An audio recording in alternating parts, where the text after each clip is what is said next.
Hello, everybody. This is Gerald Celente, and it's Wednesday, March 22nd. And we're very honored to have with us a man of dignity, respect, intelligence, kindness, and caring, someone who knows about the Constitution and the Bill of Rights. I'll put him up against anybody in America when it comes to the facts of what it means, what they represent, and how we've lost those freedoms from our Constitution, our Bill of Rights. And here he is, Judge Andrew Napolitano. Judge, thanks so much for being here today. Gerald, thank you for your generous introduction. It's always a pleasure to be with you, no matter what we're about to discuss. Let's put it this way. The introduction is happier than the substance of the conversation because the world is falling apart. It's falling apart and being stolen from us. And what really saddens me is how so few people really stand up and fight like we are, and a few others. We can name the names, but this should be a much bigger rally for peace and freedom than we're having, and because it's being stolen from us in front of our eyes. And speaking of stealing, how about that the Fed banksters over there? As Ron Paul says, and the Fed. And now we have that Fed head. Again, you have to have a brain smaller than a pea not to see what's going on. She used to be the Fed head, and now she's our Treasury Secretary, Janet Yellen. Yep, there she is. As I call her, Miss Faccia Brute.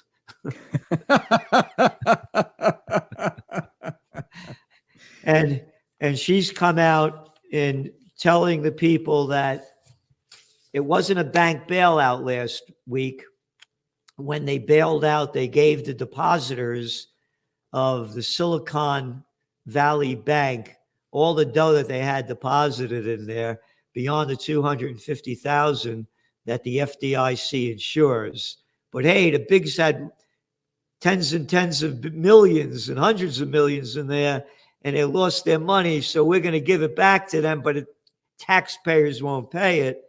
And then she goes on to say just yesterday that everything is just fine in the system. There's nothing wrong with it. And she said, our financial system is a quote, significantly stronger than it was 15 years ago. This is in large part due to post-crisis reforms that provided stronger capital standards, among other important improvements. She is the center of central planning of the economy of the United States, a concept which has never, ever succeeded in the history of the world. She's, of course, the former chair of the Fed, and now she's the Treasury Secretary. So between her and Jerome Powell, by the way, Jay, as I knew him, lived across the hall from me when I was a senior at Princeton and he was a freshman. I guess we didn't smack him around enough in those days because he went on to become this big government micromanaging chair of the Fed. I'm kidding about smacking around. I'm not kidding about him living across the hall. The Federal Reserve is the arsonist and now attempting to be the fireman. We have inflation. It's caused by the Fed. It's caused by the Fed creating money out of thin air and just putting zeros on the account of Chase Manhattan and Wells Fargo and their other favorite banks. And that's how they bailed out the depositors of Silicon Valley. So it didn't come from tax dollars. It came from a more nefarious place. Thin air. They just added zeros to Chase's account and told Chase to lend the money to whatever entity took over Silicon Valley Bank. They did that for the depositors, not for the investors. How did they make that decision? Politics. All the government does is go where it thinks the votes are. So you want politicians, bureaucrats, making decisions as to who's going to be bailed out and who's not going to be bailed out. Well, it's not our money. The Fed created the money. Well, when the Fed creates the money, it's more cash in the money supply, chasing the same amount of goods and services, and that causes inflation. Wait a minute. The Fed is supposed to fight inflation. Yeah, the Fed is fighting the very inflation that it caused. And by raising interest rates as radically as it's doing, it's suppressing the value of the bonds that it used to sell. So when you go to sell those bonds because you need cash in the bank, because depositors want to take money out because it's too expensive to borrow, because the Fed has been raising interest rates. If you follow all of this, you go to sell those bonds, they're worth a lot less than they were when you bought them, because people can buy the same bonds at a higher interest rate today. All of this proves that micromanaging and central planning doesn't work. We should be able to charge whatever interest we want. Interest should be negotiable, like rent is. Interest is the rent you pay for other people's money.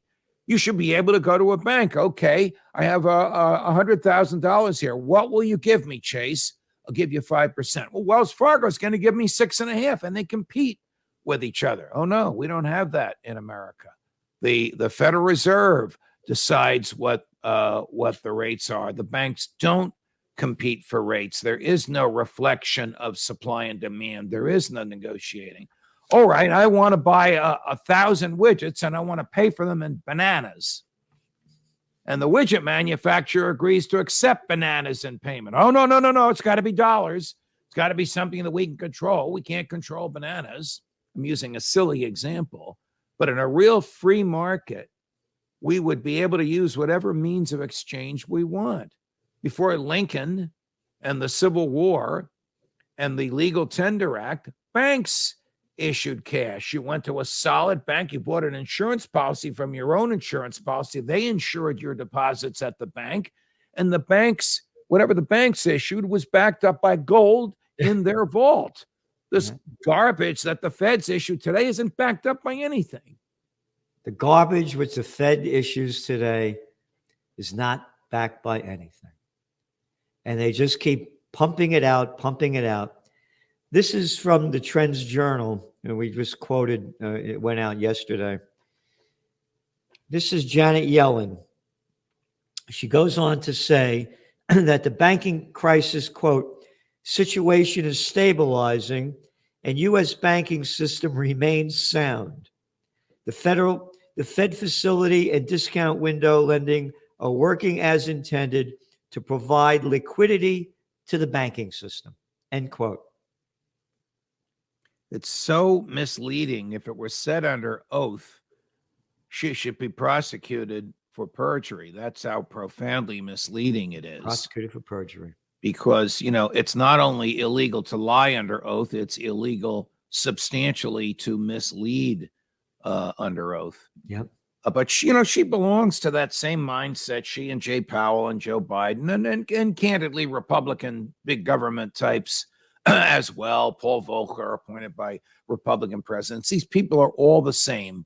Yep. They believe they're smarter than everybody else. Just give them the levers of power and they'll control everything. And don't worry, young Gerald and young Andrew, don't worry. We'll take good care of you. You'll be safe in our hands. We'll tell you what to do. Well, we may need a bank holiday. We won't call it keeping you from getting your assets. We'll call it, this was FDR's brilliance, we'll call it a holiday. Holiday. We'll have a holiday. We'll steal your money in any way. Yep. This is the same Janet Yellen back in October 2021, not ancient history, said this is as inflation is sharply spiking, and we said it in the magazine that this is really real. She said, quote, I believe it's transitory and, quote, a small risk, and that inflation will only be, quote, temporary. Now, if you were so wrong about that, why should I believe you about this? Good well, point. Of course you're supposed to believe me. I'm a member of the club, and all we do is spew out crap, and you're supposed to swallow it. And I love the way they talk, and they only have no emotion in any word that they say. Yeah, it's funny you keep on talking like this, because I know what I'm talking about, and you are supposed. Who are you talking to? We're talking to the American public and they swallow all the crap that we shove out there. So They you all swallow talk it that too. way. They all talk that way, and they use 6-syllable words. And the congressmen and senators pretend they understand what they're saying, and then they politely applaud them, and then they go back to their offices at Treasury, at the Federal Reserve, and do more damage to the economy. The only way to have prosperity is to have freedom, and freedom means freedom from the government, which means freedom from the government controls of economic activity. The Constitution does not authorize the Congress to set the value of the dollar. That is set by supply and demand. When it's backed by gold, they can't just print dollars. But even that doesn't work. What did FDR do when he came into office? He was a president for 2 weeks. He signed an executive order requiring everybody to sell their gold to the federal government. One of his advisors said, "You're in the executive branch. You can't write the laws." All right, we'll get the Congress to do it. 2 months later, the Congress had done it. So the government bought gold for $25 an ounce, Yep. sold it to the Federal Reserve for $35 an ounce. It was an act of theft. But the Fed in those days didn't want to expand the money supply unless it had gold behind it. Today, it doesn't care. There's no gold behind it. The meaning of gold is useless. The meaning of freedom is useless. The meaning of an unregulated commercial transaction is useless. You know, if these people, Yellen and Jay Powell, had their way, there'd be one world currency. I don't know what you'd call it. And it would be digital. And thereby they would know what everybody owned and what everybody owed. And they could control what your digital wallet, your digital pocketbook, your digital bank book, whatever you want to call it, they could control all that. There's nothing the central bankers would love more than that. Oh, they need more assets in Africa. We'll take them from New York. I mean, they would be able to do that. It would be a dream for them. And we're getting closer and closer to that because we have it in the United States. She, as the head of the Fed, her successor, Jay Powell, as the current head of the Fed, control the value of currency by adding to it exponentially every time we turn around and making it more expensive to borrow. They don't believe in the free market. They don't believe in personal freedom. They don't even believe in the Constitution that they swore to uphold. The Federal Reserve, they don't believe in freedom. They don't believe in the Constitution. Yep, with everything you're saying. You know, let's go back to two things. Number one is that Yellen came from she was the former Fed head, and now she's our Treasury Secretary. How stupid can people be not to see who's running our government? Here, our Treasury Secretary of the Treasury formerly was the head of the Federal Reserve. They're running the show right in front of our eyes. Yes. She has no right being there. Well, this is the government we have today. This is the hard left big government of Joe Biden. I mean, Jay Powell is a Trump appointee. The mindset is the same. No matter. We're going to take a break now. We've got a lot more going on. And this is why you subscribe to the Trends Journal. The Trends Journal, the best investment you could make, because it's the best investment into your mind, and it can change how you look at the world. Over the last 30 years, Gerald Celente has been more accurate about predicting what would be happening than anyone else I'm aware of. The Trends Journal is one of the greatest sources of information, and and it really is. You're predicting these things well ahead of time. I would encourage everyone to go grab the latest copy. But a Trends Journal subscriber for 20 years. I just have to commend you. What you guys have put together in your latest Trends Journal, there's nothing like this out there. Sir, everything that you predicted about the economy, you were absolutely right. So I have followed you all this time. So please take a look at the Trends Journal. You correctly forecast that the Fed would hike rates quite aggressively, correctly said that initially gold and silver would drop as the Fed starts to raise rate to 1.5% and above. When we spoke last, Bitcoin was around 49,000. You said you expect to drop, and if it drops below 30, 35, then it could really drop. Trends Journal, which I would encourage people to go and check out. It's actually a 200-page document, pure data-driven analysis. Gerald Celente, the top trends forecaster in the world. Gerald, you had an interesting call back in September of last year. You said gold had bottomed, which is exactly what happened. And here we are, and we're above $1,900. Subscribe to the Trends Journal. Read history before it happened at trendsjournal.com. The mindset of the appointee, Janet Yellen, Jay Powell, is the same no matter what president's appointing them. Powell was appointed by Trump. There were some free market oriented Republican senators who voted to confirm him. But once he gets in there, it's control, control, control. You know who should run the Fed? Ron Paul. Yep. There's somebody that should run the Fed. He'd shut it down in a week. That's right. Yep. And the Fed, that's his campaign. And again, think about it. Since the Federal Reserve was created by another murderous piece of one of your alumni there before you, Woodrow Wilson, how much has the value of the dollar declined since 1913? I don't know the number, but I'm sure it's an astronomical number. It's down about 96%. Wow. Yeah. Wow. His name has been removed from everything at Princeton because of his racist views, not because of his destruction of the economy, not because of World War I, not because of the federal income tax, not because of the 16th and 17th Amendments, not because of the administrative state, not because of the Federal Reserve, but because he was a white supremacist. Let's face it. But arguably the worst president in history. I don't think we would have had an FDR had we not had a Woodrow Wilson. And of course, famously, how about Lincoln? How many people did he kill? Well, Lincoln killed 750,000 people. Lincoln was the first head of state in the history of the world to target civilians, and the first head of state in the history of the world to target civilians of his own country. Remember when General Sherman marched through Georgia and South Carolina, he attacked civilians, not the Confederate Army, but civilians.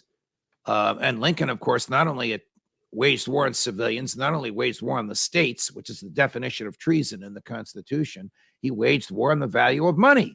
Because in 1862, he proposed and signed the Legal Tender Act, which allowed the federal government for the first time in history to issue paper money, not backed by gold. After he died, the Supreme Court found it unconstitutional. The radical Republicans running the Congress, as people left the Supreme Court, they reduced the number on the Supreme Court so that the impeached but acquitted, small government, maximum individual liberty, Andrew Johnson could not replace the departing members of the court. So the court went from 9 to 7 to 6. As soon as Ulysses S. Grant became president, the radical Republicans told him who to appoint. He appointed 3 big government people. For the only time in American history, they heard the same case again, and this time ruled that paper money was constitutional. And that, of course, continued the decline in the value of the dollar, started by Abe Lincoln. Yep. You know, Judge, what you're telling people, the information that you're putting out, nobody knows this. And again, that's when I say that, you know, you give people what no one else is providing in so many different ways, from the Constitution, the Bill of Rights, and the facts, even, you know, to the money game over here. You know, it's so sad because, you know, they rewrite history, and what you're saying now, again, what happened during the Lincoln years and Grant, et cetera, no one talks about. And right now, what we're going through now, this crisis that we're about to enter, we've already entered, when they rewrite history, when they do history, they'll rewrite it in a way that the government will tell them what to say. And that what no one is talking about, that you're talking about, or not, I talk about as well, is that what caused this inflation, what caused this phony bubble, the countless trillions of dollars that governments pumped into the system to fight the COVID war, bringing interest rates down to 0 to create this artificial economy when everything should have crashed in 2020 when they locked down America. And it should have all crashed, but they artificially propped it up. And now the crash is coming. Right. They're actually, they think they can define nature. I mean, it is in the natural order of things that when there are extra dollars around pumped into the economy, prices will go up. That is human nature. That really is their ultimate goal. They'd like to be able to control human nature, and they haven't been able to do so other than to cause us products of government schools to give the government the benefit of the doubt. The government should never have the benefit of the doubt. What is government? It is the negation of liberty. Our liberty is natural. Government steals liberty and steals property from us. The government should always be presumed to be wrong rather than presumed to be right. Government is the negation of liberty. And you know, with these little clowns, they forgot two words: public servant. They never heard that phrase. You know, Ronald Reagan used to say, does the government work for us or do we work for the government? It's not even a close call that we work for the government. You know, these little clowns like that other arrogant little boy of nothing, that John Kerry, when every time he used to be running, when he was running for president and all this stuff, he used to say, I'm a public servant. He used to throw that line out. So the politicians use that when they're running for office. But of course, once they get in there, we'll tell you what to do. Close down your house, close down your business, go home. You know, they make up anything that they want. The arrogance of what's happened in this country, you know, it breaks my heart. You know, there's a, in LA, there's a big strike going on. Teachers and others who work for the school system. The average pay of the people that are striking, I think it's like $28,000 a year or something. Oh.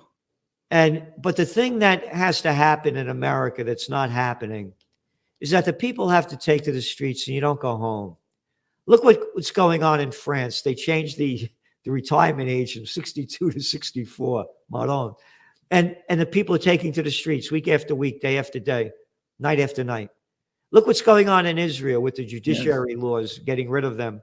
People taking to the streets day after day, week after week, night after night. Not in America. You know, we used to do that here during the Vietnam years and chased that scoundrel LBJ from office, but it doesn't seem to happen anymore. You were the featured speaker at that marvelous rally for peace. There it is, Rage Against the War Machine in D.C. on February 19. There should have been 300,000 people there. Yep. There were maybe 5,000. Because we have grown accustomed to oppression. Because the COVID dry run of government shutting us down worked for the government. Worked for the government. Shut them down, give them bread and circuses, the Roman phrase for today, give them cash, and they'll be happy. And that's what happened. Yep, that perfectly said. Oh, by the way, going back to the digital dollar, what you're saying? Yeah. This is the cover of the Trends Journal. Wow. When is that? Because you predicted it. That cover predicted it. March 2020. Wow. 3 years ago. Wow. You've always been ahead of your time, young man. Young man. I'm a trend forecaster. But, you know, no, they're all going to go digital because, again, this way they know every penny you spent, where you spent it, what you spent it on, so they can get their tax dollars from you. End of story, period, paragraph. Right. More control over the people. And by the way, India, and look at the poverty level in India. You go to the markets in India, you know, the poorest places, you know how people pay for everything? Boop, their phone on the screen. No more. Remember that guy, Modi did away with the rupee, came out with a new one. Yeah. People don't know anything about this. They have no idea. China's going. They're all going to do it. What they're going to do is when this thing crashes, they're going to come out with the digital currency. Yeah. So they can get rid of the old debt and come out with new. So take a dollar bill. I know you want to go, but take a dollar bill out of your pocket. It says on it, it's issued by the Federal Reserve, and it says, this is a valid currency for all debts, public and private. Go to the George Washington Bridge, the most famous bridge in America, maybe in the world, and try and pay the toll with a dollar bill. They won't take it. They won't take it. If There you you go. don't have the government's sole vendor, no competition, sole vendor, something called Easy Pass, you have to get in a long, long line, and they still won't take your cash. They'll take a photograph of your license plate and mail you a bill for the toll and a surcharge on top of the bill. So that dollar bill, which the government issued, which says on it, legal tender for all debts, public and private, is rejected by the very people that issued it. Yeah. And how about in God we trust? Oh, God. You know, my grandfather, may he rest in peace, he was a laborer on the George Washington Bridge. It's a great bridge. It's beautiful. It's magnificent. Isn't I it? tried a murder case once, and the defendant ran to the top of the George Washington Bridge. That had 900 people and 3 helicopters, and Mayor Ed Koch with a bullhorn trying to get this guy down. Every time I cross the bridge, I think of that case. Oh, wow. Funny. Judge, thanks so much for being on, and thank you for the information that you're giving the people. And you mean so much to so many, including myself. So thank you so much for doing what you're doing. And again, we must unite in a new third party, and you're the guy to me that should be the number one person as president of the United States of America. Thank you, Judge. God love you, Gerald. Thank you. All the best, my friend.